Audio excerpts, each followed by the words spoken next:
ان الحمد للہ نحمده ونستعینه ونستغفره ونعوذ باللہ من شرور انفسنا ومن سیئات اعمالنا من يهده الله فلا مضل له ومن يضلل فلا هادي له واشهد ان لا اله الا الله وحده لا شريك له واشهد ان محمدا عبده ورسوله اما بعد فإن خير الحديث كتاب الله وخير الهدي هدي محمد صلى الله عليه وآله وسلم وشر الأمور محدثاتها وكل محدثة بدعة وكل بدعة ضلالة وكل ضلالة في النار.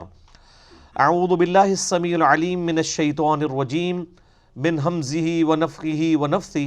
بسم الله الرحمن الرحيم. رب اشرح لي صدري ويسر لي امري واحلل عقدة من لساني يفقهوا قولي. بسم الله الرحمن الرحيم. ان الله وملائكته يصلون على النبي يا ايها الذين آمنوا صلوا عليه وسلموا تسليما. اللهم صل على محمد وعلى آل محمد كما صليت على ابراهيم وعلى آل ابراهيم انك حميد مجيد. اللهم بارك على محمد وعلى آل محمد كما باركت على إبراهيم وعلى آل إبراهيم إنك حميد مجيد. اللهم ربنا آتنا في الدنيا حسنة وفي الآخرة حسنة وقنا عذاب النار. ربنا آتنا من لدنك رحمة وهيئ لنا من أمرنا رشدا. لا إله إلا أنت سبحانك إني كنت من الظالمين. حسبنا اللہ ونعم الوکیل ولا حول ولا قوة الا باللہ العلی العظیم. یا حی یا قیوم برحمتک استغیث. آمین. الحمدللہ آج 6 جنوری 2019 کو سنڈے کے دن قرآن کلاس نمبر 309 میں ہم انشاءاللہ تعالی سورۃ القمر کا ترجمہ اور تفسیر کور کریں گے پارہ نمبر 27 میں. اور آج کا درس ہمارا 2019 کا پہلا درس ہے الحمدللہ. اور آپ دیکھ لیں کہ 2010 اکتوبر میں ہم نے یہ قرآن کلاسز کا سلسلہ شروع کیا تھا. تو یہ آلموسٹ تقریباً 8 سال اور کچھ عرصہ گزر چکا ہے. اور اس دوران قرآن کلاسز جو ہوئی ہیں وہ آج والی ملا کے 309 بنتی ہیں. اور اس میں ہم بمشکل ابھی سورۃ القمر تک پہنچے ہیں. ابھی بھی قرآن پاک مکمل نہیں ہوا کیونکہ تفصیل کے ساتھ چیزوں کو ایڈریس کیا گیا. باقی اس حوالے سے میں نے ڈیٹیل ڈسکشن اس وقت کی تھی جب ہماری قرآن کلاس نمبر 300 آئی تھی. میں آج اس ڈیٹیل میں نہیں جاؤں گا. اللہ کا نام لے کر آج کی سورت شروع کرتے ہیں. سورۃ القمر بھی مکی سورت ہے اور القمر عربی زبان میں کہتے ہیں چاند کو. اس میں چاند 2 ٹکڑے ہونے کے معجزے کا بیان ہے شروع کی ہی آیات کے اندر. اعوذ باللہ من الشیطان الرجیم. بسم اللہ الرحمن الرحیم. اقتربت الساعہ، قریب آ گئی قیامت. وانشق القمر، اور شق ہو گیا چاند. چاند 2 ٹکڑے ہو گیا. وَإِن يَرَوْا آیَةً يُعْرِضُوا، اور اگر وہ کوئی نشانی بھی دیکھتے ہیں تو اعراض کرتے ہیں، منہ پھیر لیتے ہیں. وَيَقُولُوا سِحْرٌ مُسْتَمِرٌ، اور کہتے ہیں یہ تو کھلا جادو ہے. یعنی یہ اتنا بڑا معجزہ نبی صلی اللہ علیہ وآلہ وسلم کی بعثت کا دیکھنے کے باوجود بھی انہوں نے اسے جادو کہا. اہل سنت اہل تشیع دونوں کا اجماع ہے اس کے اوپر کہ نبی صلی اللہ علیہ وآلہ وسلم کا یہ معجزہ برحق ہے. بعض منکرین حدیث نے اس کے اوپر حملہ کیا اور ان آیات کی بھی غلط تعویل کرنے کی کوشش کی. حالانکہ یہ آیات بالکل واضح ہیں کہ قریب آ گئی قیامت اور شک ہو گیا چاند. وہ کہتے ہیں یہ قرب قیامت میں یہ معاملہ ہوگا جب یعنی قیامت قائم ہوگی. حالانکہ اس سے اگلی آیت اس کی حفاظت کر رہی ہے. وَإِن يَرَوْا آیَةً يُعْرِضُوا، جب بھی کوئی انہیں معجزہ دکھایا جاتا ہے، کوئی نشانی دکھائی جاتی ہے تو یہ اعراض کرتے ہیں. وَيَقُولُوا سِحْرٌ مُسْتَمِرٌ، اور کہتے ہیں کہ یہ بہت بڑا جادو ہے. یعنی انہوں نے کوئی منظر دیکھا ہے جس کا اگلی آیت کے اندر ذکر ہے. ویسے بھی اجماع نے اس کا یعنی دروازہ بند کر دیا گمراہی کا. پوری امت کا اتفاق ہے. صحیح بخاری اور مسلم کے اندر کئی ایک احادیث ہیں جو اس معجزے کی طرف ہماری رہنمائی کرتی ہیں. اور بعض لوگوں نے یہ بھی اعتراض کیا کہ ان احادیث روایت کرنے والے میں جو اصحاب ہیں ان میں سے ایک عبداللہ ابن عباس ہیں جو کہ اس وقت پیدا ہی نہیں ہوئے تھے جب کہ یہ معجزہ ہوا، تو انہوں نے یہ حدیث کیسے بیان کی؟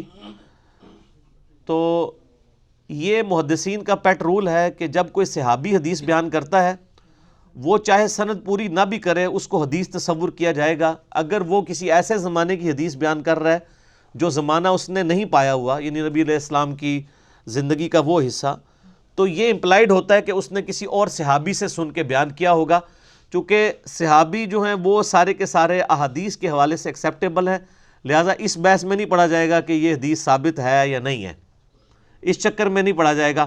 صحابی تک ثابت ہو جائے گی تو وہ حدیث اسٹیبلش مانی جائے گی۔ ویسے علمی طور پہ بھی اس کا جواب موجود ہے، وہ یہ کہ یہ حدیث جو ہے وہ صرف اور صرف سیدنا عبداللہ ابن عباس سے روایت نہیں ہے، بلکہ اس حدیث کے راوی سیدنا انس ابن مالک بھی ہیں اور سیدنا عبداللہ ابن مسعود بھی ہیں، اور عبداللہ ابن مسعود پہلے 10 صحابہ میں سے ہیں، وہ بھی یہ منظر دیکھنے والے ہیں۔ بخاری اور مسلم دونوں میں یہ حدیث موجود ہے کہ عبداللہ ابن مسعود کہتے ہیں رضی اللہ تعالیٰ عنہ وعلیہ السلام کہ نبی صلی اللہ علیہ وآلہ وسلم نے مشرکین عرب کو جب جمع کر کے اپنی دعوت ان کے سامنے رکھی تو انہوں نے ڈیمانڈ کی کہ آپ کوئی نشانی اللہ کی طرف سے دکھائیں، تو نبی صلی اللہ علیہ وآلہ وسلم کو اللہ تعالیٰ نے وحی کے ذریعے یہ چیز بتائی کہ چاند 2 ٹکڑے کیا جائے گا نشانی کے طور پر۔ تو پھر آپ صلی اللہ علیہ وآلہ وسلم نے مشرکین کو چاند کی طرف متوجہ کیا، ان سب کے سامنے چاند 2 ٹکڑے ہوا، اور ہیرا پہاڑی، عبداللہ ابن مسعود کہتے ہیں کہ جو ہیرا کا پہاڑ ہے وہ ہم نے درمیان میں دیکھا، اور چاند کا ایک ٹکڑا ایک طرف چلا گیا، دوسرا ٹکڑا دوسری طرف، اور پھر اس کے بعد وہ دونوں ٹکڑے مل گئے۔ تو یہ معجزہ آپ صلی اللہ علیہ وآلہ وسلم کا دعوی نبوت کا نہیں تھا بلکہ نبوت کی نشانی تھی۔ دعوی نبوت کا معجزہ وہ ہوتا ہے کہ جو ڈیمانڈ کیا جاتا ہے کہ یہ کر کے دکھائیں، اس قسم کا آپ صلی اللہ علیہ وآلہ وسلم کو کوئی معجزہ نہیں دیا گیا جو کافروں کی ڈیمانڈ پوری کرتا ہو۔ وہ آپ کا معجزہ جو ہے وہ یہ کتاب اللہ ہے، جس طرح کہ موسیٰ علیہ السلام کے لیے عصا کا معجزہ تھا، عیسیٰ علیہ السلام کے لیے وہ 5 معجزات تھے، مردوں کو زندہ کر دینا، مادرزاد کوڑی کو اللہ کے اذن سے شفا دینا، اور اسی طریقے سے جو اندھے ہوتے تھے ان کے یعنی مٹی کے ڈھیلے رکھ کے ہاتھ پھیرتے تھے تو وہ آنکھیں بن جاتی تھیں۔ تو یہ یعنی جو سورہ آل عمران کے اندر سیدنا عیسیٰ علیہ نبینا علیہ الصلوۃ والسلام کے معجزات ذکر ہوئے ہیں، اس قسم کے نبی علیہ السلام کے حصی معجزات ملتے جلتے موجود ہیں، لیکن وہ دعوی نبوت والے نہیں۔ دعوت نبوت والا جو معجزہ ہے وہ ایک ہی ہے، اور وہ قرآن ہے، اور وہ لاجیکل ہے، چونکہ آپ صلی اللہ علیہ وآلہ وسلم کی نبوت قیامت تک کے لیے تھی، لہٰذا آپ صلی اللہ علیہ وآلہ وسلم کا معجزہ بھی قیامت تک کے لیے ہے کتاب اللہ کی شکل میں۔ اس پہ میں نے ڈیٹیل سے ایک لیکچر بھی دیا ہے، مسئلہ نمبر 85، قرآن اور قتال ہمارے نبی علیہ السلام کی 2 خصوصیات۔ ہمارے نبی صلی اللہ علیہ وآلہ وسلم کے کیس میں جو معجزہ ہے دعوی نبوت والا، وہ ٹینجیبل فارم میں فزیکل فینومینا آف نیچر کو، قانون قدرت کو توڑنے والا نہیں، بلکہ یہ کتاب ہے۔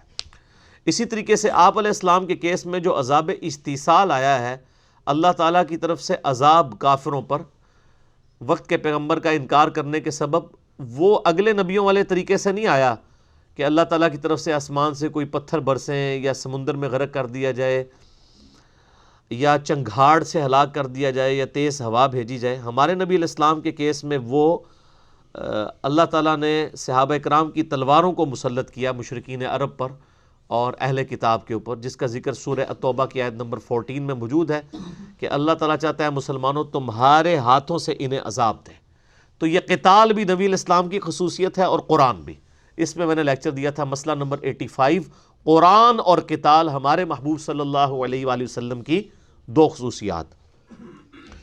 بہرحال یہ بہت بڑا معجزہ تھا، اور قرآن حکیم میں 3 ہی معجزات ہیں جو آپ علیہ السلام کے ذکر ہوئے ہیں، باقی درجنوں آپ کے معجزات بخاری اور مسلم میں آئے ہیں۔ میں نے بڑی ڈیٹیل کے ساتھ اس کے اوپر 4 نشستوں میں آلموسٹ تقریباً 7 گھنٹے کی گفتگو کی تھی، مسئلہ نمبر 131 ABCD، جس میں نے معجزات، کرامات، استدراج، علوین، یہ ساری کی ساری چیزوں کو ڈیٹیل کے ساتھ قرآن حکیم اور بخاری اور مسلم کی روشنی میں ڈسکس کیا تھا۔ آج میں اسے سکپ کرتا ہوں اس میں بھی میں نے سٹارٹ میں بتایا تھا کہ نبی علیہ السلام کے 3 معجزات ایسے ہیں جن کا ذکر قرآن کے اندر آیا ہے، باقی سارے معجزات کا ذکر احادیث کے اندر ہے۔ اس میں سے پہلا معجزہ آپ صلی اللہ علیہ وآلہ وسلم کا یہ ہے قرآن حکیم، جس کا ذکر 12 آیا، لیکن سورۃ العنکبوت میں کلائمیکس ہے کہ یہ کافر کہتے ہیں کہ اس نبی کو معجزہ کیوں نہیں دیا گیا، تو کیا ان کے لیے کافی نہیں ہے کہ یہ اللہ کی کتاب کی آیات ان کے اوپر تلاوت کی جاتی ہیں؟ تو یہ آپ کا نمبر 1 معجزہ جو قرآن میں ذکر ہوا، دعوی نبوت والا۔ دوسرا آپ صلی اللہ علیہ وآلہ وسلم کا جو معجزہ ہے وہ شق القمر والا واقعہ، جو ہم نے یہ سورۃ القمر میں ڈسکس کیا، چاند 2 ٹکڑے ہونے والا۔ اور تیسرا آپ صلی اللہ علیہ وآلہ وسلم کا معجزہ ہے الاسراء والمعراج، یعنی راتوں رات آپ کو ایک بہت لمبا سفر کروایا گیا بیت اللہ سے لے کر بیت المقدس تک۔ اس رات کے سفر کو کہا جاتا ہے الاسراء، رات کا سفر۔ اور پھر بیت المقدس سے 7 آسمانوں کے اوپر 7 آسمانوں کی سیر کروائی گئی اور مختلف انبیاء سے ملاقاتیں ہوئیں، اس کو کہا جاتا ہے المعراج۔ تو یہ ہم ویسے عموماً اپنی اردو لنگوسٹک کے اندر واقعہ معراج اسے کہتے ہیں۔ بیسیکلی یہ 2 حصوں کا مجموعہ ہے، الاسراء والمعراج۔ سبحان الذی اسرا بعبدہ لیلا من المسجد الحرام الی المسجد الاقصی، یہ آپ کا زمینی سفر ہے، یہ الاسراء کہلاتا ہے۔ اور دوسرا آپ کا آسمانی سفر ہے جس کا ذکر پچھلی صورت میں ہم پڑھ چکے ہیں سورۃ النجم کے اندر۔ تو اس کے اوپر بھی میں نے ڈیٹیل کے ساتھ 3 لیکچر ریکارڈ کروا دیے ہیں۔ مسئلہ نمبر 126 ABC، واقعہ معراج کے اوپر آپ درجنوں کتابیں پڑھ لیں، سینکڑوں لیکچر سن لیں، آپ کو کمبائنڈ فارم میں بالکل جو من ون جو بات کتاب و سنت کے اندر جتنی آئی ہے وہ آپ کو کہیں نہیں ملے گی سوائے ان 3 لیکچرز کے۔ اللہ کے فضل سے میں نے بڑی محنت کے ساتھ وہ لیکچرز تیار کیے تھے۔ جب ہماری آیات آئی تھی وہ سورہ الاسراء، سورہ بنی اسرائیل کی شروع کی آیات، سبحان الذی اسرا بعبدہ لیلا من المسجد الحرام الی المسجد الاقصی، تو اس ایک آیت کے اوپر میں نے 3 نشستیں یہاں پہ ریکارڈ کروائی تھیں۔ اسی لیے آپ دیکھیں ہماری قرآن کلاسز اب مختصر ہیں، ورنہ تو ایک آیت کے اوپر 3 4 ہفتے ہمارے لگ جاتے تھے تاکہ ہم وہ کنٹروورشل ایشوز کو ڈسکس کریں۔ اب تو ہم پوری صورت بھی کور کر دیتے ہیں، صرف ایک ریفرنس دے دیتے ہیں، جسے شوق ہو تو وہ ڈیٹیل کے لیے ان چیزوں کو دیکھ لیں۔ تو یہ آپ صلی اللہ علیہ وآلہ وسلم کے 3 معجزات میں سے ایک معجزہ ہے۔ اس کے علاوہ احادیث میں سورج پلٹانے والا واقعہ بھی موجود ہے، لیکن اس کی صحت کے اوپر کلام ہے، یعنی محدثین کا اتفاق نہیں ہے۔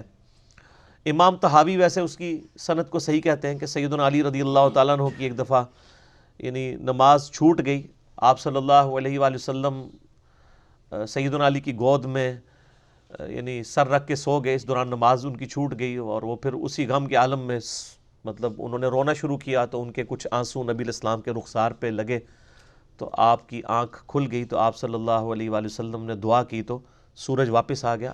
اس حدیث کے اوپر کلام ہے، لیکن فی نفسی یہ کوئی ناممکن چیز نہیں ہے، کیونکہ بخاری اور مسلم دونوں میں موجود ہے سورج رکنے والا واقعہ، اس حوالے سے کہ یوشع ابن نون جو کہ سیدنا موسیٰ علیہ السلام کے خلیفہ اول ہوئے تھے، جب وہ بیت المقدس کی فتح کے لیے جہاد کر رہے تھے، تو صحیح بخاری اور صحیح مسلم دونوں میں آتا ہے کہ جمعے کا دن تھا اور ان کی فتح کا وقت بالکل قریب آ چکا تھا، اگلا دن ہفتے کا تھا، اور اگر جنگ ہفتے کے دن تک کے لیے پوسٹ پون ہو جاتی تو ہفتے والے دن یہودیوں کے لیے قتال کرنا منع تھا، صرف عبادت کا دن تھا، تو وہ ایک دن کے لیے جنگ روکنی پڑ جاتی اور پھر وہ جنگ اتوار کو کنٹینیو کرنی پڑتی۔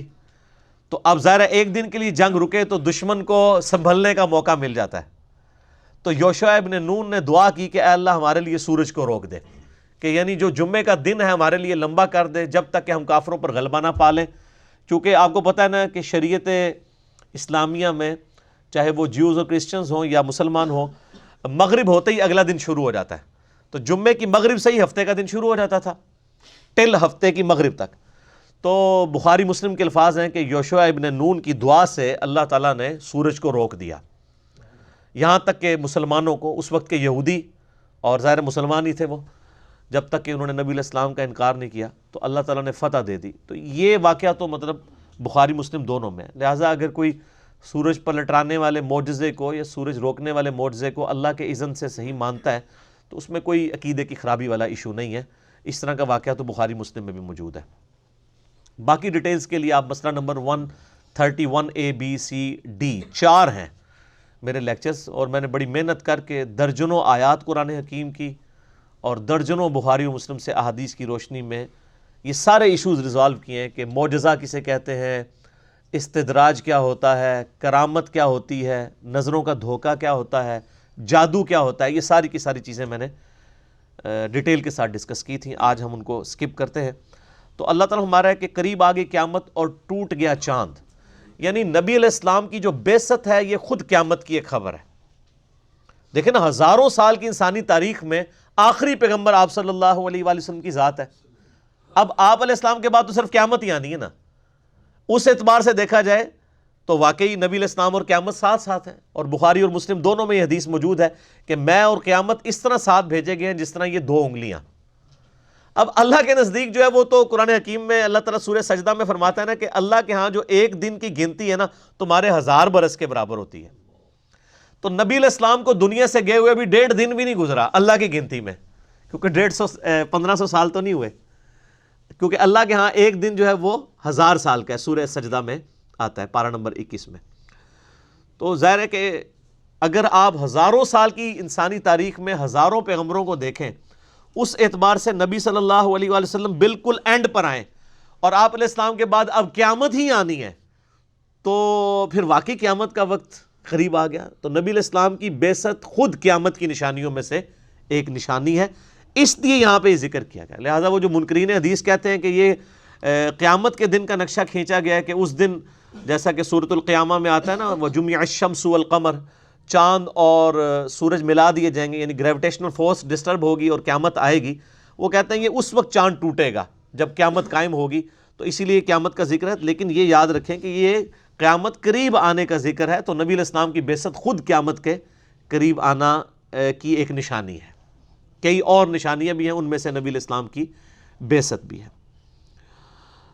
وَإِن يَرَوْا آیَةً يُعْرِضُوا، اور کوئی بھی وہ نشانی دیکھتے ہیں تو اعراض کرتے ہیں. وَيَقُولُوا سِحْرٌ مُسْتَمِرٌ، اور کہتے ہیں کہ یہ تو بڑا جادو، بہت بڑا زبردست قسم کا جادوگر ہے جو یہ جادو دکھاتا ہے. وَكَذَّبُوا وَاتَّبَعُوا أَهْوَاءَكُمْ، اور انہوں نے نبی علیہ السلام کے اس معجزے کو جھٹلا دیا اور اپنی خواہشات نفسانی کی پیروی میں لگ گئے. وَكُلُّ أَمْرٍ مُسْتَقِرٌ، اور ہر کام کا ایک انجام ہونے والا ہے.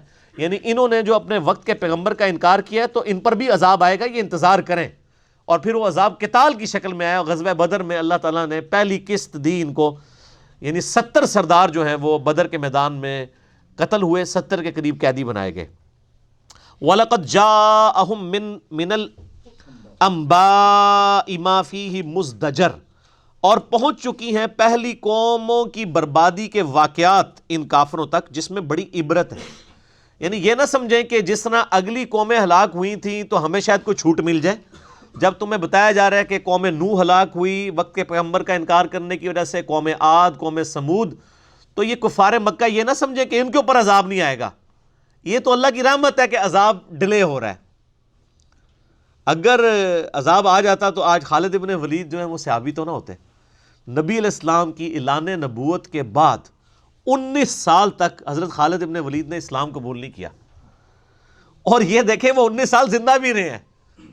مر بھی سکتا ہے بندہ، بیچ میں جنگیں بھی لڑی ہیں. بدر تو نہیں لڑ سکے، احد کے اندر پہنچے تھے اور انہی کی وجہ سے نبی علیہ السلام کے دانت بھی شہید ہوئے.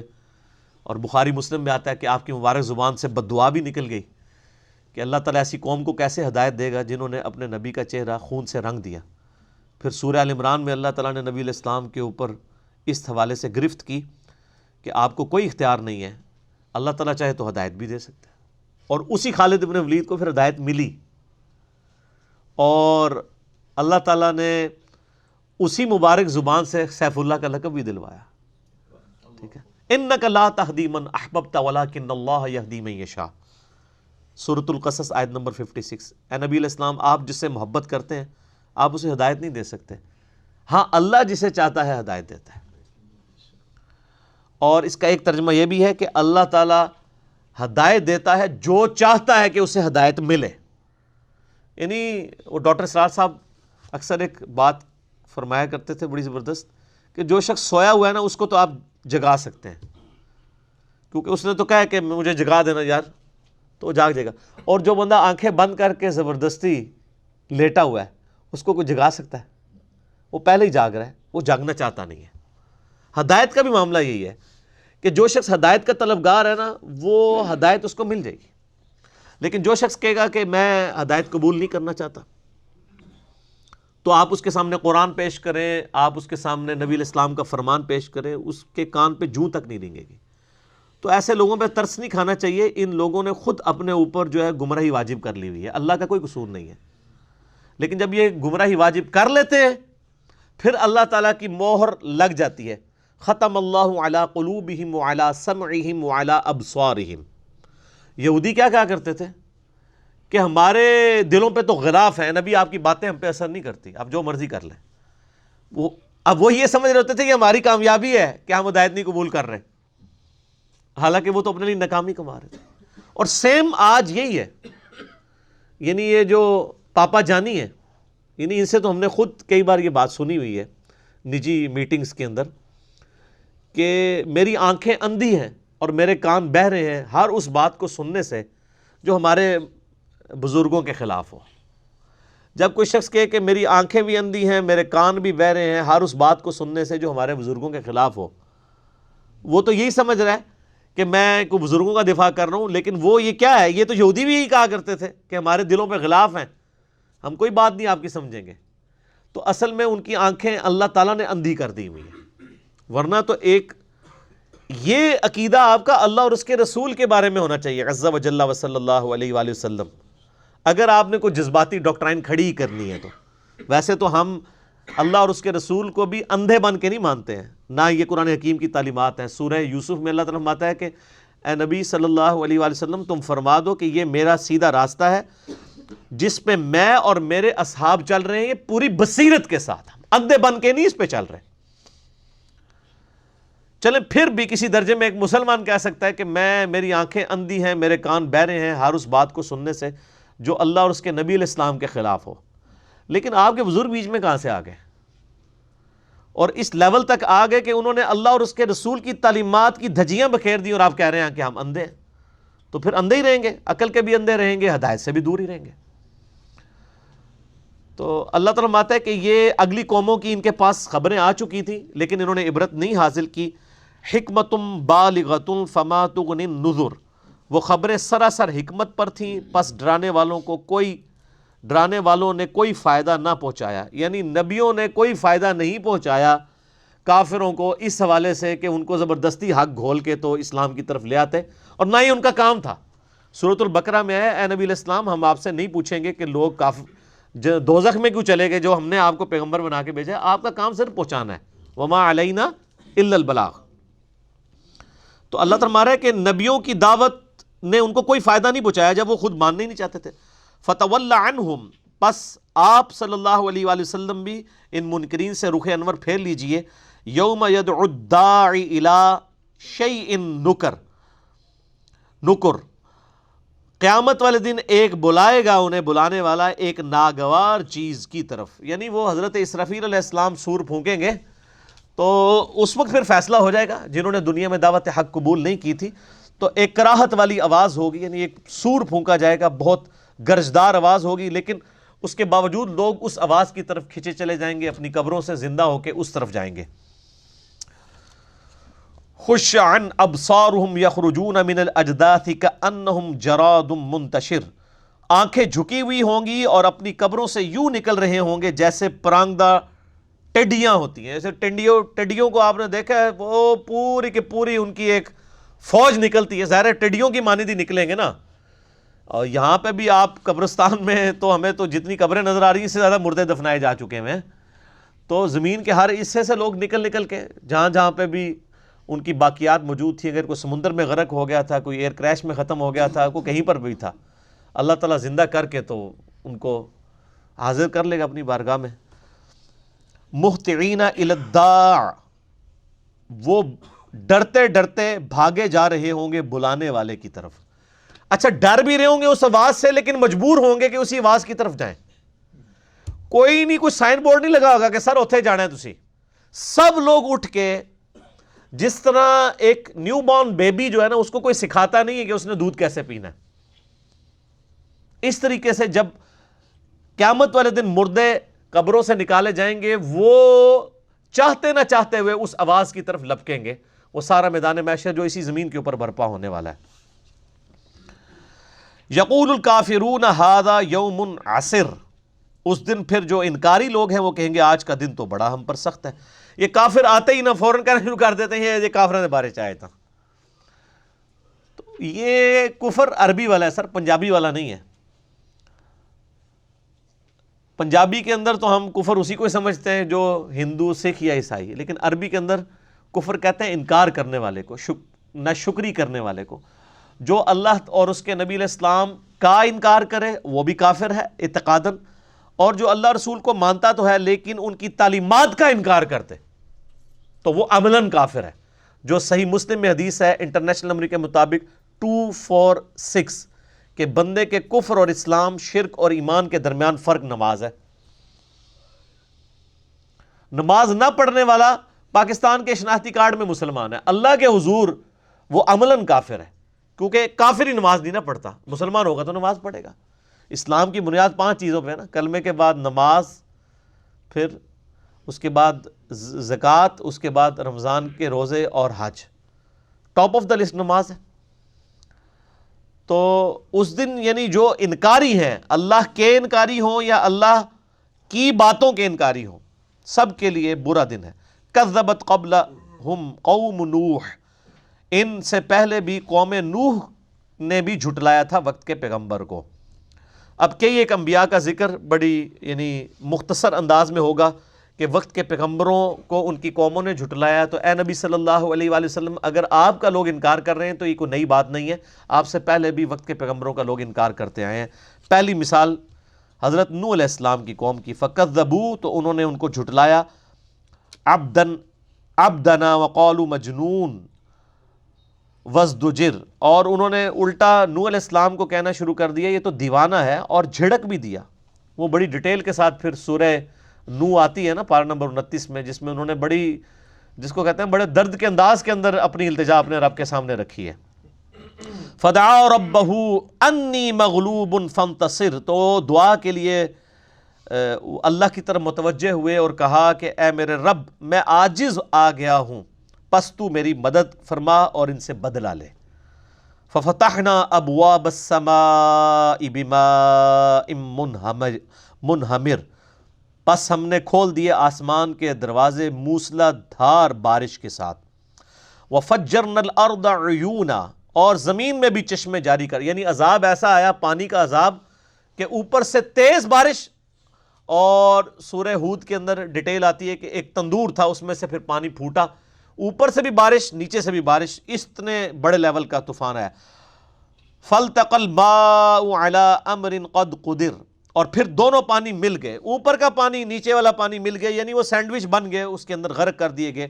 وحملناه على ذات الواح ودسر، اور ہم نے نوح علیہ السلام اور ان کے ساتھیوں کو جو اہل ایمان تھے تختوں اور میخوں والی کشتی کے اوپر سوار کیا۔ تجری باعیننا، جو ہماری آنکھوں کے سامنے چل رہی تھی، جزاء لمن کان کفر، تاکہ ہم بدلہ دیں ان کو جنہوں نے وقت کے پیغمبر کا انکار کیا۔ یعنی اللہ تعالیٰ نے اسپیشل انسٹرکشن تھی نا، وہ دیکھیں اب وہ جو کشتی تھی اتنے بڑے طوفان میں، حضرت نوح علیہ السلام تو بس دعا پڑھ کے سوار ہو گئے، بسم اللہ مجریہا و مرساہا ان ربی لغفور رحیم، وہ اللہ نے اس کو پار لگانا تھا۔ اچھا، اس کے اوپر ایک فلم بھی بنائی ہے ہالی ووڈ والوں نے نا، ایک بہت زبردست انداز میں انہوں نے طوفان نوح دکھایا ہے، اور وہ کشتی اور وہ جس طرح وہ سارے جانور اس کے اوپر سوار کرتے ہیں، وہ انسان لگتا ہے اس زمانے میں پہنچ گیا۔ اس کے اندر خیر عجیب و غریب سین بھی ہیں، لیکن یہ ہے کہ یہ والا جو اس کا پورشن ہے نا، یعنی تھوڑا سا ہی اس کا پورشن دیکھا ہے تو واقعی اس زمانے میں انہوں نے پہنچا دیا ہے کس طریقے سے یعنی وہ طوفان نوح آتا ہے، کیونکہ اس کی ڈیٹیلز جو ہیں ہمیں تورات کے اندر بھی ملتی ہیں، پیدائش چیپٹر کے اندر، شروع کے چیپٹر میں۔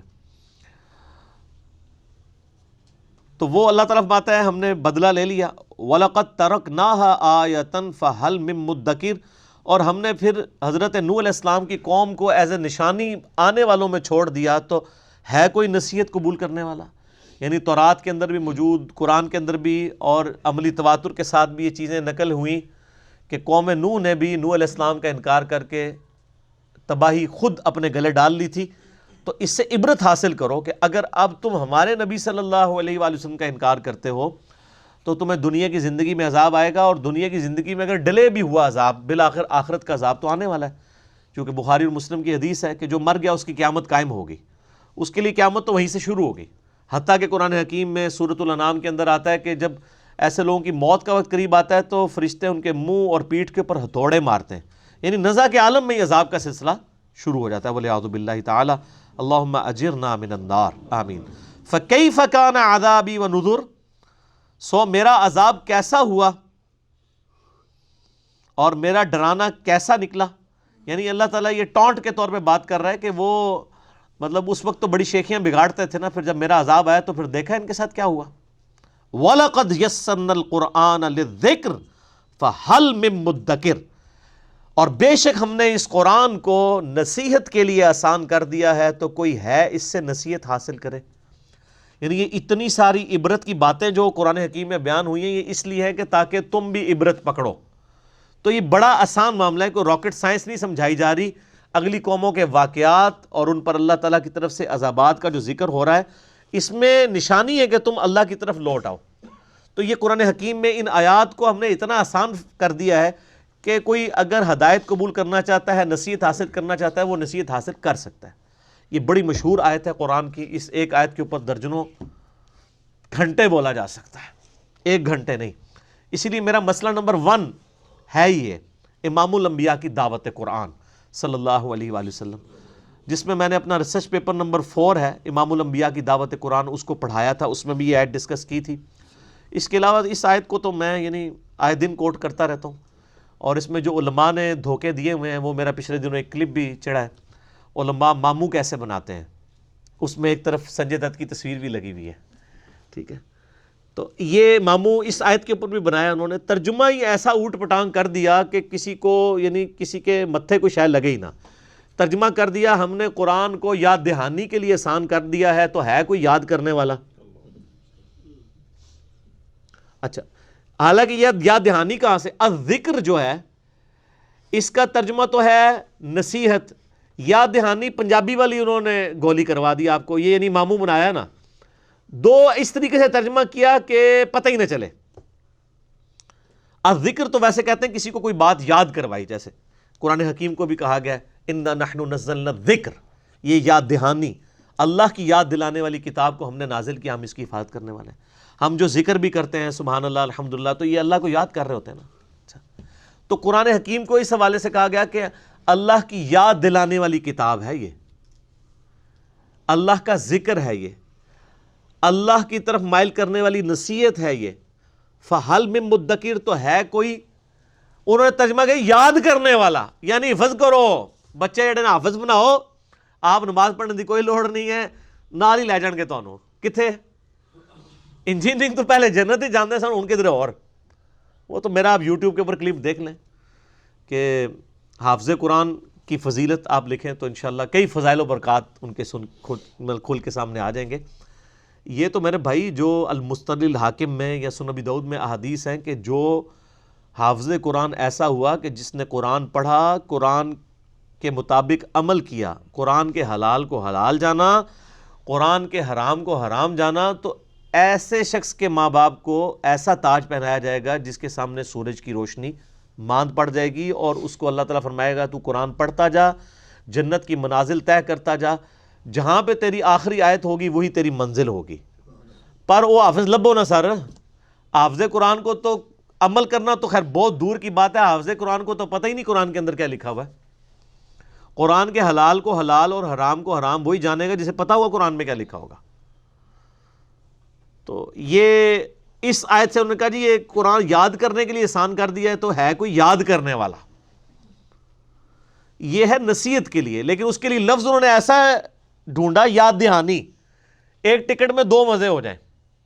جب ہم ان سے پوچھیں گے یار آپ نے یہ کیا ترجمہ کیا، وہ کہیں گے یاد دہانی کا ہے نا، اور دوسرے کو یہ کہیں گے یاد کرواؤ، یعنی انہوں حفظ کرو، حفظ ترجمہ کر دیا، ایسے الفاظ۔ حالانکہ اس کا جو سمپل ترجمہ ہے، ہم نے بے شک آسان کر دیا ہے قرآن کو للذکر، کہ اس سے لوگ نصیحت حاصل کریں، فَهَلْ مِن مُدَّكِرٍ، تو ہے کوئی نصیحت قبول کرنے والا؟ ایز فار ایز نصیحت از کنسرنڈ قرآن حکیم دنیا کی سب سے آسان کتاب ہے. کہتے ہیں قرآن مشکل ہے. اچھا یہ قرآن تو آیا ہدایت کے لیے, قرآن تو انہوں نے کر لیا سائڈ پہ, آپ کو مولویوں کی کتابیں پکڑا دی ہیں, اور ان کو پتہ نہیں ہے کتنی بڑی گستاخی کر رہے ہیں کہ مولویوں کی کتابیں آسان ہیں اور اللہ کی کتاب مشکل ہے. یعنی مولویوں کو زیادہ اچھا طریقہ پتہ ہے کہ ہم نے کس آسان طریقے سے بات لوگوں کو سمجھانی ہے, اللہ تعالیٰ کو آسان طریقہ نہیں سمجھانے کے لیے آیا. اس کا تو یہی مطلب ہے نا, اور کیا مطلب بنتا ہے کہ قرآن مشکل. اچھا مولوی صاحب کی کتاب آسان ہے, یعنی مولوی کو یہ سینس ہے کہ میں نے عوام کی ہدایت کے لیے کس طرح کی کتاب لکھنی ہے, اور اللہ نے جو پوری انسانیت کی ہدایت کے لیے کتاب بھیجی ہے, جو پڑھے لکھوں کے لیے نہیں, صرف ان پڑھ کے لیے بھی, پڑھے لکھوں کے لیے بھی, انٹلیکچوئلس کے لیے بھی, ڈل مائنڈڈ لوگوں کے لیے بھی, وہ کتاب اس نے مشکل لکھ دی ہے. اور ان کے علماء کو سمجھ تھی کہ نہیں یہ مشکل نہیں, اس کو آسان کرنا ہے, اور آسان کرنے کے چکر میں تفسیریں لکھنے شروع کی. جب تفسیریں لکھی تو قرآن میں آیت تو لکھی ہوئی تھی ایاک نعبد و ایاک نستعین, تفسیر میں انہوں نے بزرگوں کو بھی مدد کے لیے پکارنے کو جائز قرار دے دیا. تفسیریں تو زیادہ تر میرے بھائی قرآن پاک کو کاؤنٹر کرنے کے لیے لکھی جاتی ہیں. جو قرآن خود ایک تفصیل شدہ کتاب ہے, کتاب فصلت آیاتہ, جو سورہ حامیم السجدہ میں آیا, اس کی آگے سے تفسیریں لکھنے کی کیا ضرورت ہے؟ زیادہ سے زیادہ اتنی تفسیر ہونی چاہیے کہ جو یعنی آپ کو سیاق و سباق کے لیے انٹرسٹ کے طور پہ اویلیبلٹی چاہیے ہو, ورنہ ہمارے نزدیک تو قرآن پاک ترجمہ بھی کافی ہے ہدایت کے لیے. باقی تو وہ میں بھی ظاہر درس قرآن دے رہا ہوں, میں بھی آج کے حالات و واقعات کے مطابق قرآن پاک کے اوپر کمنٹری کر رہا ہوں. اسی طرح کی کمنٹری کی کوئی تفسیر میں کرتا ہے اور موجودہ فتنوں کو ایڈریس کرتا ہے, وہ بالکل ٹھیک ہے. لیکن یہ کہنا کہ تفسیر کے بغیر قرآن جو ہے یہ ہدایت کے لیے کافی نہیں ہے, تو یہ بہت بڑی جرت ہے. کیونکہ انہوں نے تفسیر ایسی کرنی ہوتی ہے جو آلریڈی ان کے بزرگوں نے عقیدے بتائے ہوتے ہیں. جو قرآن میں لکھا ہے اس کو من و عن اسی طریقے سے تو قبول کرنا نہیں ہوتا, اس کے لیے پھر تفسیر لکھنی پڑتی ہے. ورنہ تو قرآن میں جو کچھ لکھا ہے اس کو اگر اسی طریقے سے ماننا پڑے تو تفسیر کرنے کی ضرورت نہیں ہے. زیادہ سے زیادہ اگر تفسیر کرنی ہے تو قرآن حکیم کی آیات سے کی جائے, صحیح الاسناد احادیث کی روشنی میں کی جائے, اور وہ بھی صرف ایک انٹرسٹ کی چیز ہو سکتی ہے. اس سے ایز سچ کوئی اصول اور مبادی میں فرق نہیں پڑ سکتا.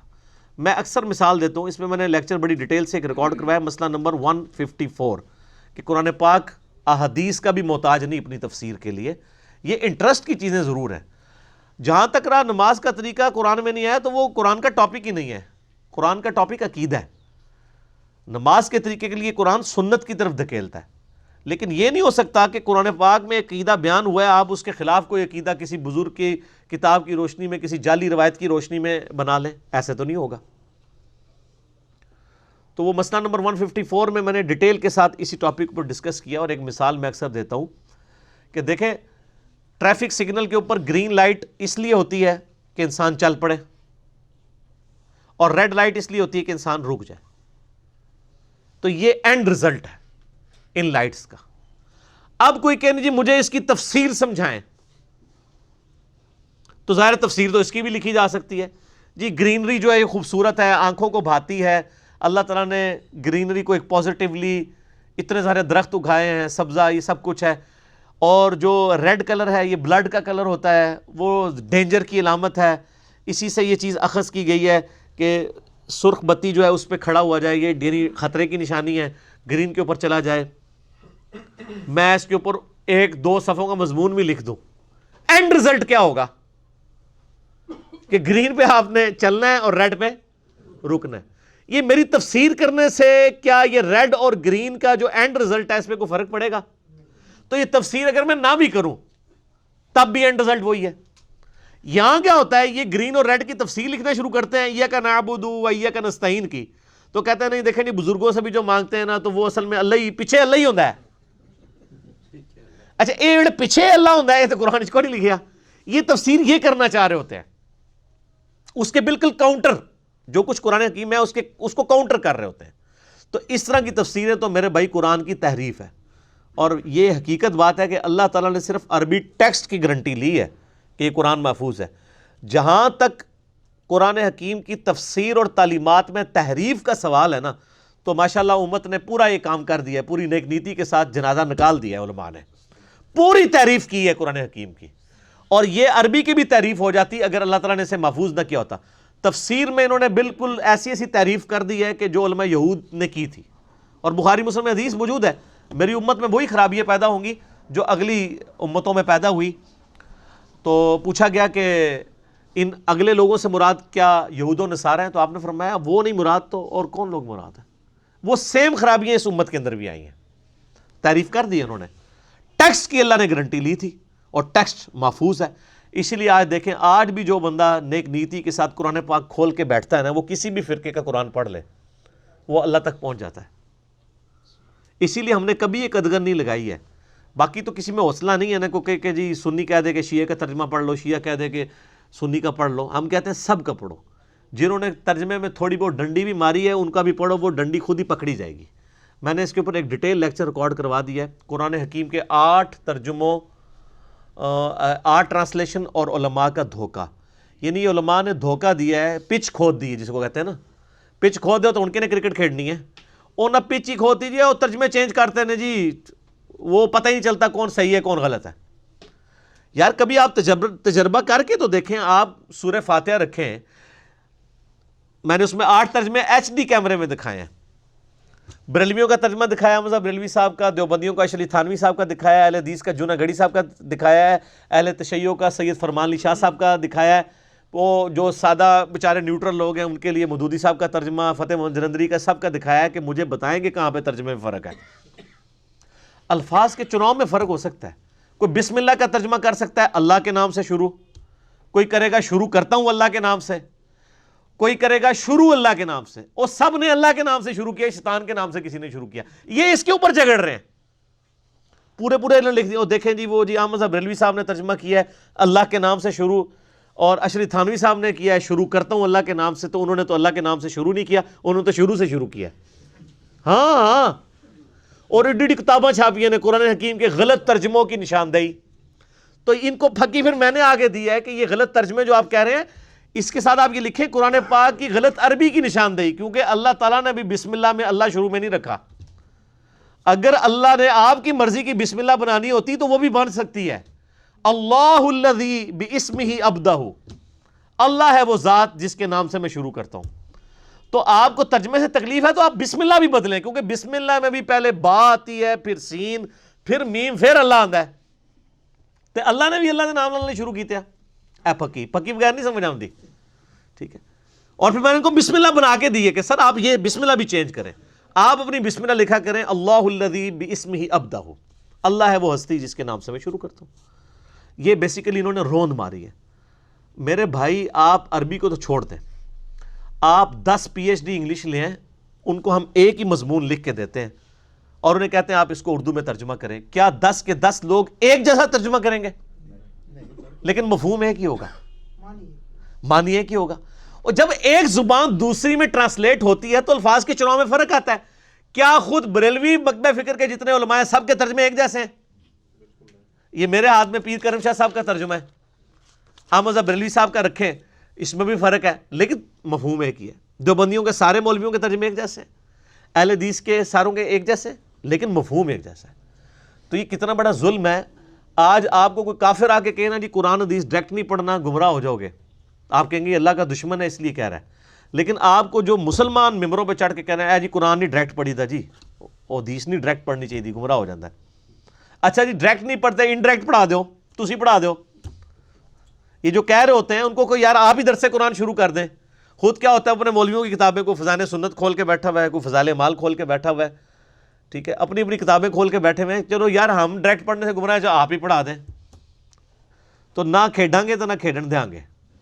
تو یہ بیسیکلی سازش کی ہے اسلام کے خلاف ان لوگوں نے، اور اللہ تعالیٰ کا فتویٰ بالکل واضح ہے۔ اور یہ آیت وَلَقَدْ يَسَّرْنَا الْقُرْآنَ لِلذِّكْرِ فَهَلْ مِن مُدَّكِرٍ، یہ قرآن حکیم میں 4 دفعہ یہ آیت اسی ایک صورت کے اندر ریپیٹ ہوگی، لیکن پھر بھی مولوی کو آج تک ہم نہیں سمجھا پا رہے کہ خدا کے لیے اللہ تعالیٰ نے تو اسے آسان کیا ہے، تو مان لے، کہنا نہیں مشکل ہے۔ اچھا قرآن میں 4 دفعہ تو آ گیا کہ قرآن سمجھنے کے لیے آسان ہے، تو ہے سمجھنے والا۔ یہ جو کہتے ہیں قرآن سمجھنے کے لیے مشکل ہے، ایک ایڈی آیت ہے قرآن دی ہے کدھر؟ کہیں بھی نہیں لکھی ہوئی، جہاں بھی آیا ہے اللہ نے کہا آسان ہے، قرآن سے نصیحت حاصل کرو۔ تو یہ جو مشکل والی بات ہے ان کو پوچھنی چاہیے تھی، یہ کہاں لکھی ہوئی ہے کہ قرآن سمجھنے کے لیے مشکل ہے؟ کہیں لکھا ہوا ہے قرآن پاک میں؟ تو صحابہ کرام کیا PhD تھے سارے؟ اکثر کو لکھنا پڑھنا بھی نہیں آتا تھا، اللہ تعالیٰ نے ان کو ہدایت دے دی. چلے صحابہ کو تو چھوڑ دیں, ان کو تو آپ بینیفٹ دے دیں گے کہ نبی علیہ السلام کی صحبت کا. آج جو گورے مسلمان ہو رہے ہیں وہ عربی میں قرآن سیکھ رہے ہیں, وہ تو انگریزی ترجمہ پڑھ رہے ہیں, اللہ ان کو ہدایت دے رہا ہے. اصل میں چونکہ ان کے اپنے عقیدے قرآن کے خلاف ہے نا, اس لیے یہ رسک لے ہی نہیں سکتے کہ لوگوں کو قرآن کے اوپر لگائیں. پھر انہوں نے ایسی سی کہانیاں, میرا ایک یوٹیوب پہ آپ کلپ دیکھیں, قرآن بامقابلہ فضائل اعمال. فضائل اعمال میں سے میں نے وہ ایچ ڈی کیمرے میں ہم نے پورا جے پی جی ایڈ کیا ہے.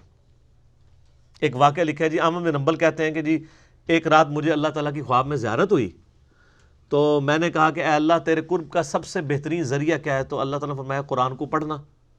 تو آگے احمد بن حنبل نے کہا یا اللہ سمجھ کے یا بغیر سمجھ کے؟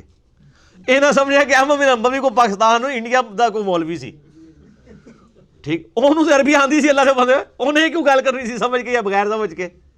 کولو کہانی بنا لی. تو اللہ تعالیٰ میں چاہے سمجھ کے چاہے بغیر سمجھ کے. استغفر اللہ. یعنی قرآن کہیں یہ کہہ رہا ہے کہ چاہے سمجھ کے پڑھو قرآن کے. قرآن پاک میں تو بار بار یہ ایون آپ دیکھیں, میں نے یہ جو امام الانبیاء کی دعوت قرآن ریسرچ پیپر لکھا ہے اس کے اندر میں نے یعنی باقاعدہ کوٹ کی ہے یہ آیت. اللہ تعالیٰ نے سورہ صاد کے اندر ارشاد فرمایا کہ ہم نے اس کی آیات اس لیے نازل فرمائی ہیں کہ لوگ ان کی آیات کے اوپر تفکر کریں. اور دیکھیں نا, شیطان نے غائب کر چھڑا, ایک کی پمفلٹ ایڈا نہیں گا, ٹھیک ہے, او امام الانبیاء کی دعوت قرآن لیاؤ ادھر منو دیو. اچھا جی, باقی میں ان کو کیا سارے میرے ٹیبل پہ ہونے چاہیے تاکہ میں کسی وقت کوئی چیز کوٹ کرنی ہو تو میرے بالکل سامنے ہونا چاہیے. لائیں جی یہ پکڑائیں سورہ صاد کے اندر یہ آیت. یہ ویسے ہے نا, یہ جو امام الانبیاء کی دعوت قرآن ریسرچ پیپر ہے نا سر, 4 صفحوں میں میں نے یعنی اپنی طرف سے اللہ تعالیٰ کے حضور حجت تمام کی ہے ایک بندے کو قرآن کا شوق دلانے کے لیے قرآن کی تعلیمات کیا ہیں. اس میں یہ سورہ صاد کی آیت نمبر 29 ہے, کتاب انزلناہ الیک مبارک. اے نبی علیہ السلام یہ بابرکت کتاب ہم نے آپ کی طرف نازل فرمائی, لیدبروا آیاتہ, تاکہ لوگ اس کی آیات کے اوپر تدبر کریں, غور و فکر کریں, وَلِيَتَذَكَّرُوا أُولُو الْأَلْبَابِ, اور جن کے عقل ہے نا, جن کا بھیجا ہے, وہ اس سے نصیحت حاصل کر لیں. اگر کوئی پاگل ہو گیا وہ تو ٹھیک ہے, اس کے لیے تو بخاری مسلم میں حدیث ہے کہ جو مجنون ہے, پاگل ہے یا سویا ہوا شخص ہے, اس کے اوپر شریعت کی گرفت نہیں. جس کے دماغ میں عقل ہے نا, جو روٹی کھاتے وقت منہ میں ڈالتا ہے, ناک میں نہیں ڈالتا, ٹھیک ہے, اس کو اتنی سمجھ ہے, تو اس کے لیے اس قرآن کے اندر ہدایت موجود ہے. یہ کہانیاں انہوں نے لکھی جی, سمجھ کے چاہے بغیر سمجھ کے, اور احمد بن حنبل کے متھے مار دیا. اور پھر دیکھیں اس میں انہوں نے اللہ تعالیٰ کو بھی بیچ میں لے آئے, یعنی اللہ تعالیٰ قرآن میں کچھ اور کہتا رہا ہے اور احمد بن حنبل کو خواب میں آ کے کچھ اور ہی بتا کے چلے گئے, اور وہ اسی کو لے کے چل رہے ہوتے ہیں. پھر یعنی اگر ایک بندے کو دعوت و تبلیغ کے کام میں جڑے ہوئے 30 سال بھی ہو چکے ہیں نا, 30 سال پہلے بھی اس کو ترجمہ سورہ بقرہ کا نہیں آتا تھا, 30 سال بعد بھی نہیں آتا. اور جو غامدی صاحب سے کسی نے پوچھا نا کہ آپ کیا نصیحت کریں گے, ایک میرا بھی یوٹیوب پہ کلپ ہے تبلیغی جماعت والوں کو مخلصانہ نصیحت, اس میں نے یہی بات کی تھی کہ قرآن کو سلیبس کے طور پہ ڈالا جائے.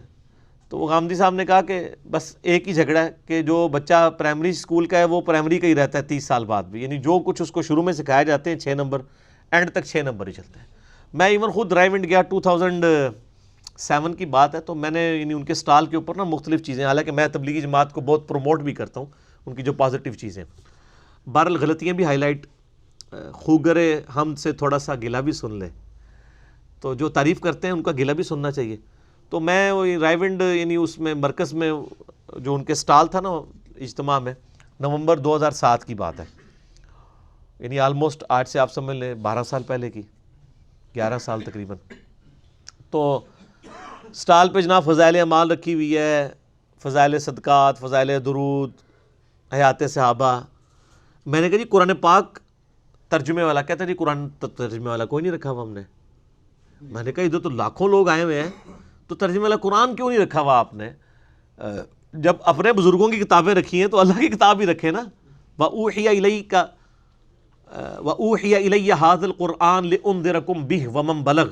اس کو میں نے ٹائٹل آیت بنایا ہے اس پمفلٹ کی. اے نبی علیہ السلام سورۃ الانعام آیت نمبر 19, فرما دیجئے مجھے قرآن اللہ نے اس لیے وحی کیا ہے تاکہ اس کے ذریعے تمہیں بھی تبلیغ کر دوں اور جس تک یہ کتاب پہنچ جائے.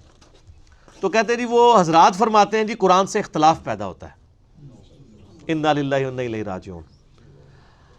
تو میں نے خیر پھر بھی پازیٹیو لیا, میں نے کہا جی اگر آپ اختلاف سے ڈرنا چاہتے ہیں تو آپ سارے فرقوں کے ایک ایک ترجمہ رکھ لیں، یعنی اگر کوئی بریلوی آئے گا وہ بریلوی ترجمہ لے لے گا، اختلاف کہاں سے ہوگا؟ آپ پوچھ لیں جی ہاں جی آپ کون سا لینا چاہتے ہیں، تو اگر دیوبندی ہے شری تھانوی کا لے لے گا، اہل حدیث ہے جونا گڑھی صاحب کا لے لے گا، اگر کوئی شیعہ ہے تو فرمان علی شاہ صاحب کا لے لے گا، یا اگر کوئی سادہ سا مسلمان ہے وہ فتح محمد جلندری کا یا مودودی صاحب کا ترجمہ، آپ ساروں کے رکھ لیں، لوگوں کی مرضی ہے۔ تو اچھا یہ ان کو ڈر نہیں ہوا کہ ہمارے بزرگوں کی لکھی ہوئی کتابوں سے اختلاف پیدا ہوگا، حالانکہ ان سے پوچھیں کہ آپ کے بزرگوں کو تو بریلوی مانتے ہی کوئی نہیں ہے جن کی کتابیں آپ نے رکھی ہوئی ہیں، تو اس سے نہیں اختلاف پیدا ہو رہا؟ قرآن میں تو پھر بھی آپ کے پاس اسکیپ روٹ ہے نا کہ سر آپ نے شری تھانوی کا نہیں لینا تو آپ حمزہ بریلوی کا لے لیں، آپ نے حمزہ بریلوی صاحب کا نہیں لینا تو آپ جونا گڑھی صاحب کا لے لیں۔ لیکن فضائل اعمال تو یہ نہیں ہے کہ ایک حمزہ بریلوی صاحب نے لکھی ہو، ایک اشری تھانوی نے لکھی ہو، وہ تو ایک ہی لکھی ہوئی ہے شیخ زکریا کی، وہاں تو اختلاف کے زیادہ چانسز ہیں۔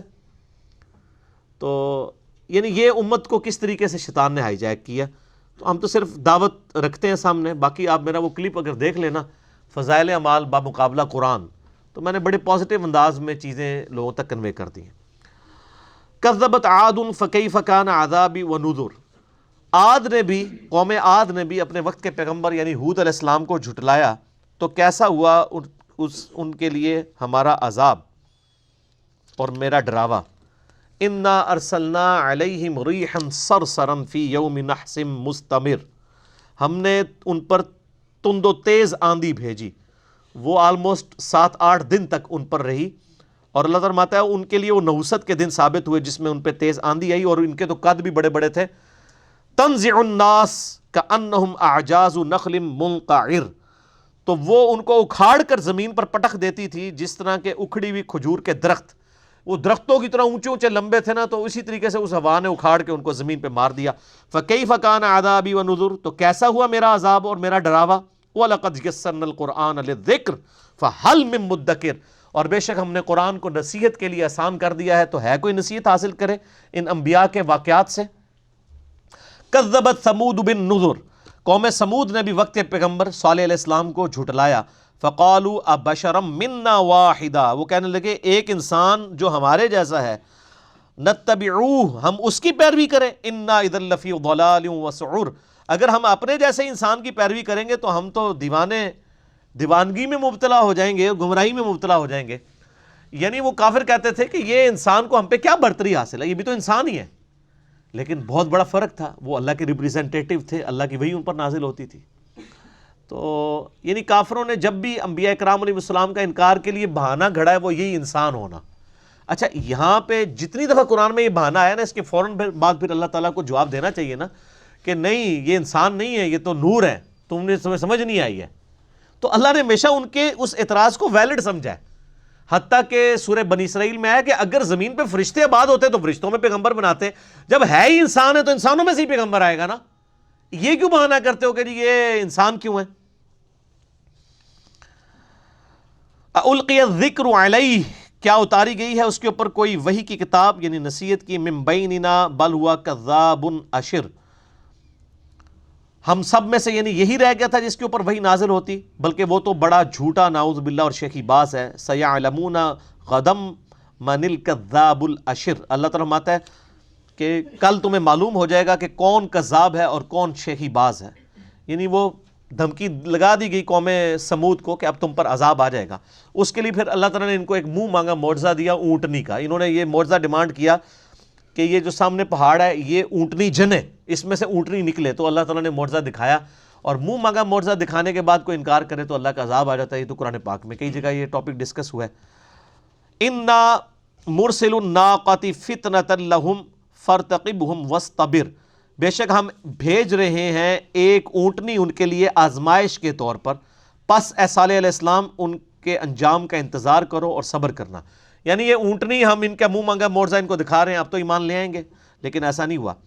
وَنَبِّئْهُمْ أَنَّ الْمَاءَ قِسْمَةٌ بَيْنَهُمْ، اور یہ بھی ان کو بتا دیں کہ پانی اب تقسیم ہوگا اس اونٹنی اور تمہارے درمیان، یعنی وہ اونٹنی بہت بڑی اونٹنی تھی، اور وہ جب پانی پینا شروع کرتی تھی تو گھاٹ کا پانی ختم ہو جاتا تھا۔ آپ کو پتہ ہے نا، جب بھی کسی آپ کنویں سے پانی پئیں تو وہ جو پانی بیچ میں موجود ہے اگر وہ سک کر لیا جائے پھر تھوڑی دیر بعد وہ پانی جو ہے وہ اس میں جمع ہوتا ہے سیپیج کر کے، تو پھر یہ طے پایا کہ 2 الگ الگ دن رکھ، ایک دن یعنی اونٹنی صرف پانی پیے گی اور دوسرے دن یہ لوگ، ان کو پھر فکر لگی کہ یہ تو پانی نہ کم پڑ جائے، تو اللہ تعالیٰ فرماتا ہے ان کو فرما دو کہ بھی دن مخصوص ہوگا، کل شرب محتضر، سب اپنی اپنی باری پر حاضر ہوں گے، فنادوا صاحبہم فتعاطى فعقر، تو ایک ساتھی نے یعنی آواز دی دوسرے اپنے ایک جالے کو اور کہا کہ یعنی کون ہے جو اس پر یعنی اس اونٹنی سے جان چھڑائے، تو اس نے اس پہ وار کیا اور اس کو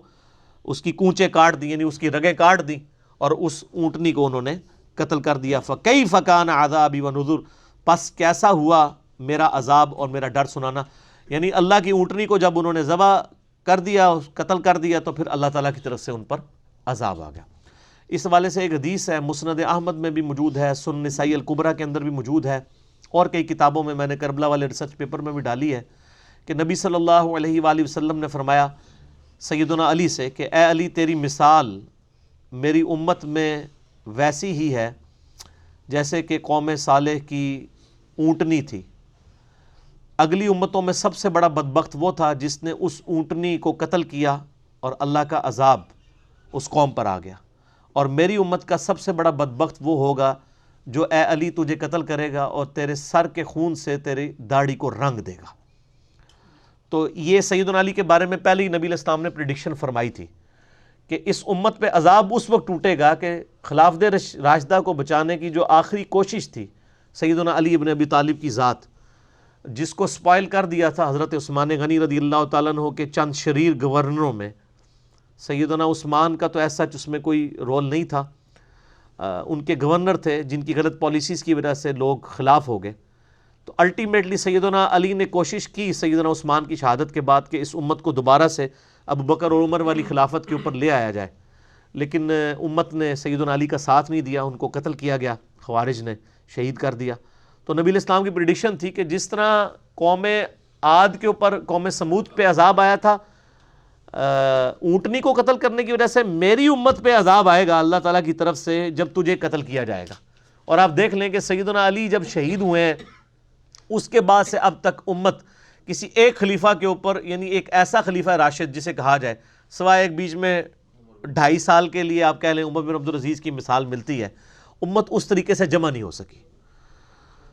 تو اللہ تعالیٰ فرماتا ہے کہ میرا عذاب کیسا ہوا اور میرا ڈراوا کیسے، انا ارسلنا علیہم صیحۃ واحدہ، ہم نے بھیجی ان پر ایک چنگھاڑ زوردار آواز، فکانوا کحشیم المحتضر، تو وہ ایسے ہو گئے جیسے روندی ہوئی خاردار باڑ ہوتی ہے، یعنی ایک خاردار، وہ آپ کو پتہ نا یہ جھاڑیاں لگائی جاتی ہیں کسی زمین کی حفاظت کے لیے، اس کے اوپر سے ایک بہت بڑا ریوڑ جو ہے وہ بکریوں کا گزر جائے یا جانوروں کا اور اس کو رونتا ہوا چلا جائے نا، یہ حالت ہو گئی اس قوم کی کہ اللہ تعالیٰ نے تباہ و برباد کر کے رکھ دیا اس قوم کو۔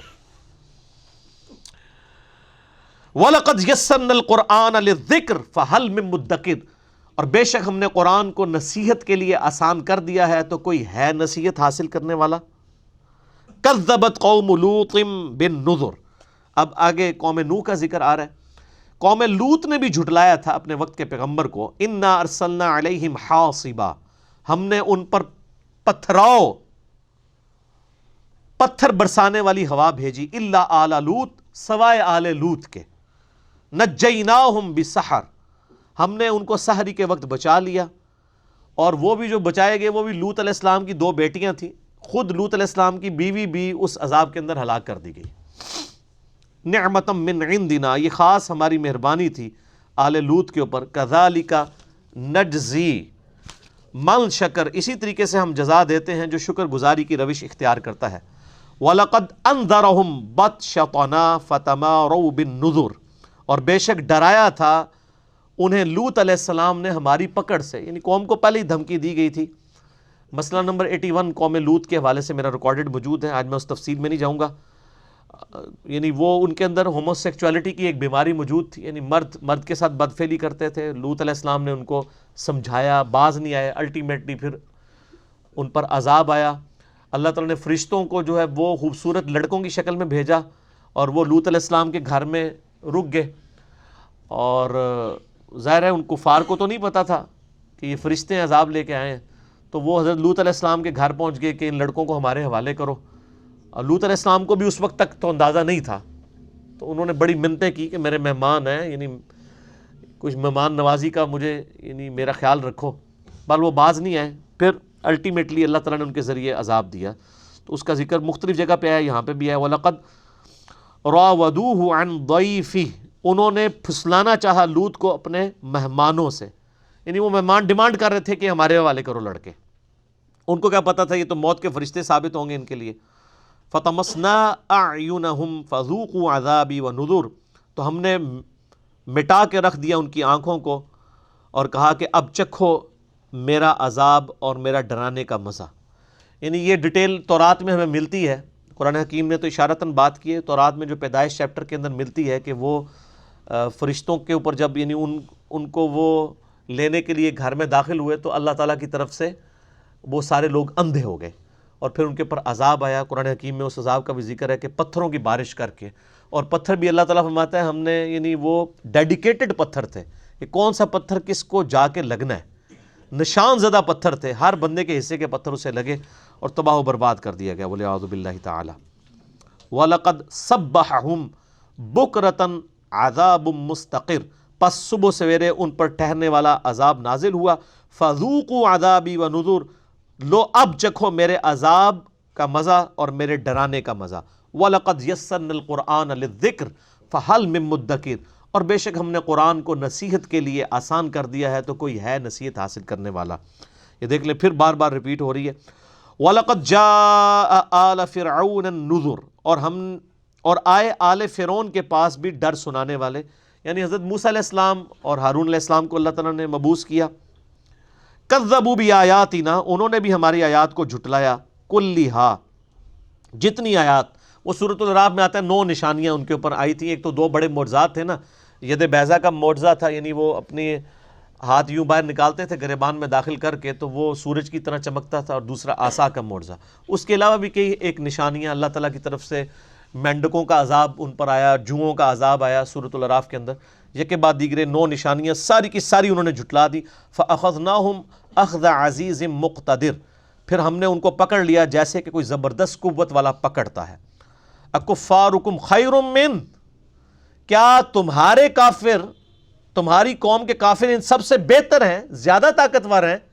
یعنی جس اللہ نے قوم نوح کو تباہ کیا جو ہم سن چکے، قوم عاد کو، قوم سمود کو، قوم لوط کو اور قوم فرعون کو، تو تم کیا زیادہ طاقتور ہو کہ اللہ تعالیٰ کی گرفت سے بچو گے؟ ایسا نہیں ہوگا۔ من اولئکم ام لکم براءۃ فی الزبر، یا تمہارے لیے کوئی معافی لکھ دی گئی ہے آسمانی نوشتوں میں کہ تمہیں تو اللہ تعالیٰ چھوڑ دے گا، اگلی قوموں کو ہلاک کیا تھا، تمہیں پیغمبر کے انکار کے اوپر ہلاک نہیں کیا جائے گا؟ تو پھر میں نے بتایا کہ یہ عذاب آیا ہے ان پر، لیکن قتال کی شکل میں، اللہ تعالیٰ کی طرف سے اس طریقے سے عذاب نہیں آیا۔ صحابہ کرام کی تلوار کو مسلط کیا گیا عذاب استیصال کے لیے، اور وہ سورہ توبہ کے اندر سٹارٹ میں ہے کہ 4 مہینے کا ٹائم ہے، یا تو ایمان قبول کرو یا جزیرہ نما عرب چھوڑ کر چلے جاؤ ورنہ قتل کیے جاؤ گے۔ یہ عذاب استیصال تھا۔ ظاہر پیچھے 23 سالہ ایک دعوت حق نبی علیہ السلام کی موجود تھی، اس دعوت کا انہوں نے انکار کیا تھا، تو اللہ تعالیٰ کی طرف سے عذاب اس دفعہ ڈیفرنٹ شکل میں آیا کہ صحابہ کرام کی تلواروں کو مسلط کیا گیا کافروں کے اوپر۔ بہرحال وہاں تک نوبت نہیں آئی، اسلام قبول کر لیا، اور یہ بھی اللہ تعالیٰ کی رحمت کا تقاضا ہے۔ میں یعنی قرآن پڑھتا ہوں نا، تو میرے لیے سب سے اسٹانشنگ چیزوں میں سے ایک چیز یہ ہے کہ پورا قرآن، مکی قرآن، 2/3 قرآن دھمکیوں سے بھرا ہوا ہے۔ اگر ایمان نہیں لاؤ گے یہ ہو جائے گا، یہ ہو جائے گا، یہ ہو جائے گا، لیکن الٹیمیٹلی ہوا کچھ بھی نہیں۔ اگر آپ دیکھیں فتح مکہ کے موقع پر اسلام قبول کر ہی لیا، ٹھیک ہے بیچ میں غزوہ خندق ہوئی، وہ عذاب کی ایک قسط تھی، یا غزوہ بدر تھی، لیکن ایز سچ بڑا عذاب کوئی نہیں آیا۔ یہ بھی اللہ کی رحمت ہے، یعنی اللہ تعالیٰ کسی کو زبردستی رگڑا نہیں دینا چاہتا۔ اگر لوگ قبول کر لیں تو آپ دیکھ لیں مشرکین عرب نے اسلام قبول کر لیا، الٹیمیٹلی فتح مکہ کے موقع پر جو لوگ بچ بھی گئے تھے تو وہ بڑا عذاب ان سے ٹل ہی گیا۔ ام یقولون نحن جمیع منتصر، یا وہ کہتے ہیں کہ ہم ایک ایسی جماعت ہیں جو غالب ہوگی۔ سیہزم الجمع ویولون الدبر، ان قریب ان کی جماعت پسپا ہوگی اور یہ پیٹ پھیر کر بھاگیں گے۔ اور آپ دیکھ لیں نا، احد میں بھی فتح ہو ہی گئی تھی، یعنی بدر میں اگر ان کے ساتھ یہ معاملہ ہوا ہے تو احد میں تو احد میں بھی فتح ہو گئی تھی، وہ تو پھر چند لوگوں کی نبی علیہ السلام کی یعنی وہ نصیحت کا پاس نہ کرنا وہ شکست میں بدل گئی وہ فتح۔ الٹیمیٹلی وہ فتح تو ہو چکی تھی، پھر خندق کے اندر بھی اور باقی جنگوں کے اندر بھی ان کے اوپر عذاب کی قسطیں آئیں، انہی کی جماعت جو ہے پیٹ پھیر کر بھاگی۔ بل الساعۃ موعدہم والساعۃ ادھیٰ وامر، بلکہ ان کے وعدے کا وقت روز قیامت ہے، اور قیامت تو بڑی خوفناک اور تلخ ہے۔ اور بخاری مسلم میں حدیث ہے جو مر گیا اس کی قیامت قائم ہو گئی، یعنی اس دنیا کی زندگی میں اگر کسی کو عذاب نہ بھی آیا تو مرنے کے بعد تو عذاب کا سلسلہ اس کے ساتھ شروع ہونے والا ہے۔ ان المجرمین فی ضلال وسعر، بے شک مجرم گمراہی اور پاگل پن کا شکار ہیں۔ یوم یسحبون فی النار علی وجوہہم، جب انہیں منہ کے بل گھسیٹا جائے گا دوزخ کی آگ میں، ذوقوا مس سقر، انہیں کہا جائے گا اب اس آگ میں جلنے کا مزہ چکھو۔ اللہم اجرنا من النار، اللہم اجرنا من النار، اللہم اجرنا من النار، آمین۔ اِنَّا كُلَّ شَيْءٍ خَلَقْنَاهُ بِقَدْر، ہم نے ہر چیز کو پیدا کیا ہے ایک اندازے کے مطابق، یعنی اللہ تعالیٰ کی ڈیسٹنی میں ہر چیز اندازے کے ساتھ ہے، الل ٹپ نہیں ہوتی ہے۔ یہ نہیں ہے کہ اب کافر بار بار کہہ رہے ہیں لے آؤ عذاب، تو اللہ تعالیٰ اب ان کے کہنے پہ عذاب لے آئے گا، وہ جو اللہ کی ڈیسٹنی میں طے ہے وہ اسی وقت ہی عذاب آنا ہے۔ وَمَا أَمْرُنَا إِلَّا وَاحِدٌ كَلَمْحٍ بِالْبَصَرِ، اور اللہ کے ہاں تو حکم نہیں مگر اس حال میں کہ جو ایک آنکھ جھپکنے کے برابر، یعنی اللہ تعالیٰ کی طرف سے کن فیکون والا معاملہ ہوتا ہے، اللہ تعالیٰ جب چاہے وہ معاملہ کر دیتا ہے، لیکن ہر چیز کا اس نے ایک ٹائم مقرر کیا ہوا ہے۔ وَلَقَدْ أَهْلَكْنَا أَشْيَاعَكُمْ فَهَلْ مِن مُدَّكِرٍ، بے شک ہم نے ہلاک کر دیا جو کافر تھے جو تمہاری طرح کے تھے تم سے پہلے، تو ہے کوئی تم میں سے کہ نصیحت حاصل کرے۔ وَكُلُّ شَيْءٍ فَعَلُوهُ فِي الزُّبُرِ، اور جو کچھ انہوں نے کیا وہ ہم نے ان کے نام اعمال میں درج کر لیا ہوا ہے۔ وَكُلُّ صَغِيرٍ وَكَبِيرٍ مُسْتَطَرٍ، اور ہر چھوٹی اور ہر بڑی بات ہم نے لکھ رکھی ہے نام اعمال میں، اور اس کے علاوہ جو اللہ کی بڑی ہارڈ ڈسک ہے لوح محفوظ، اس میں تو ہر چیز اللہ تعالیٰ نے لکھ رکھی ہے۔ ان المتقین فی جنات ونہر، بے شک جو متقی اور پرہیزگار لوگ ہیں وہ باغوں میں ہوں گے اور نہروں میں ہوں گے، فی مقعد صدق عند ملیک مقتدر، وہ بڑی پسندیدہ جگہ میں عظیم قدرت والے بادشاہ کے حضور بیٹھے ہوں گے انشاءاللہ تعالی۔ اللہم اجعلنا منہم، اللہ تعالیٰ بھی ہمیں ان میں شامل کرے۔ آج ہماری یہ سورۃ القمر مکمل ہوئی، نیکسٹ انشاءاللہ 310 نمبر لیکچر میں سورۃ الرحمن، قرآن حکیم کی ایک اہم ترین سورت اور ایک عربی لنگوسٹک کی خوبصورتی جس کے اندر نظر آتی ہے، اور اس میں ایک آیت 31 ٹائمز ریپیٹ ہوئی ہے، فَبِأَيِّ آلَاءِ رَبِّكُمَا تُكَذِّبَانِ، انشاءاللہ اس کو ڈسکس کریں گے۔ اللہ تعالیٰ سے دعا ہے جو حق بات میں نے کہی اللہ تعالیٰ ہمارے دلوں میں راسخ فرمائے، اگر جذبات میں میرے منہ سے کوئی غلط بات نکل گئی تو اللہ تعالیٰ ہمارے دلوں سے معاف کر دے، ہمیں کتاب و سنت کی تعلیمات پر عمل کر کے دوسرے بھائیوں تک پہنچانے کی توفیق عطا فرمائے۔